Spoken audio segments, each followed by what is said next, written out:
NT Ramarao గారితో మీ experiences ఏమిటండి? నేను బాలనటుడిగా వేశానని చెప్పాను కదమ్మా. అవునండి. అప్పుడు నాగేశ్వరరావు గారు, ఎన్టీ రామారావు గారు, జి వరలక్ష్మి వీళ్ళందరితో కూడా యాక్ట్ చేశాను. ఎన్నో 28 సినిమాలు చేసిన అందరికీ జ్ఞాపకం ఉన్నాయి. అతి చిన్న రోల్ నాది, అమ్మా నొప్పులే అని పెళ్లి చేసి చూడలు. అది చిన్న నాటిక సినిమా. అమ్మా నొప్పులే అమ్మమ్మ అదే కదండి. పరీక్షలు పరీక్షలు పరీక్షలు పాడు పరీక్షలు పాఠాలు రాకపోయినా పరీక్షలు కూర్చున్నాయి.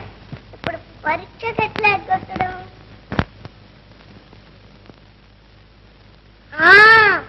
కడుపులో నొప్పొచ్చిందని వంక పెట్టేస్తాను.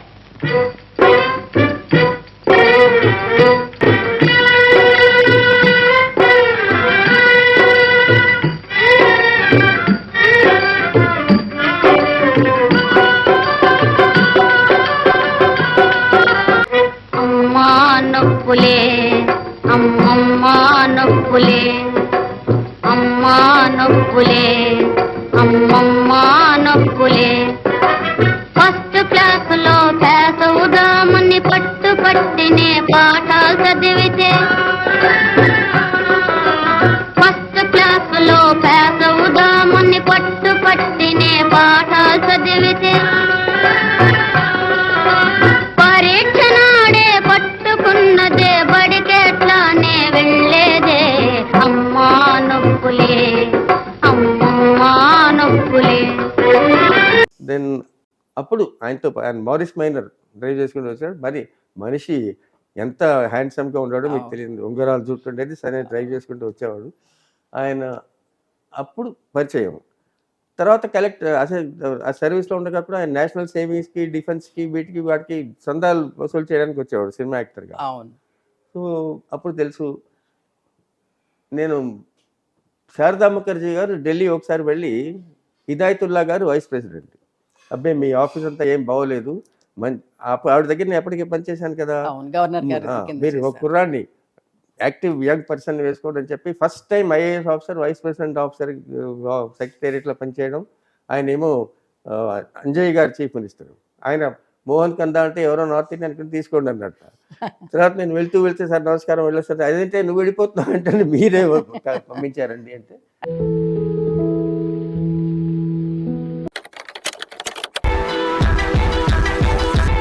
అయితే మొట్టమొదటి తెలుగువారు మీరు, మొట్టమొదటి ఐఏఎస్ ఆఫీసర్ వైస్ ప్రెసిడెంట్. ఆయన దగ్గర ఉండగా 2 ఏళ్ళు ఉన్నాను. ఉన్నట్టుండి ఈయన ఎలక్ట్ అయ్యాడు ఎన్టీ రామారావు గారు. నాకు చీఫ్ సెక్రటరీ ఫోన్ చేశాడు, ఏమైనా చిన్నప్పుడు యాక్టింగ్ సంబంధాలు కదా మళ్ళీ కావాలంటాడంటే, సార్ నేను ఒకసారి వచ్చాయనతో మాట్లాడి డిసైడ్ చేస్తానని ఉపరాష్ట్రపతి గారికి చెప్పాను, వెళ్ళి వస్తానండి అని. వెళ్ళి వచ్చి చూశాను, చాలా నచ్చింది నాకు. బ్రహ్మాండమైన విక్టరీ అయింది. ఆయన పట్టుదల, ఆయన ఆనెస్టీ, ఆయన తర్వాత పాత సంబంధాలు నన్ను చాలా చదువుగా ఆప్యాయంగా పలకరించాడు. సో వచ్చి జాయిన్ అయ్యాను అనమాట.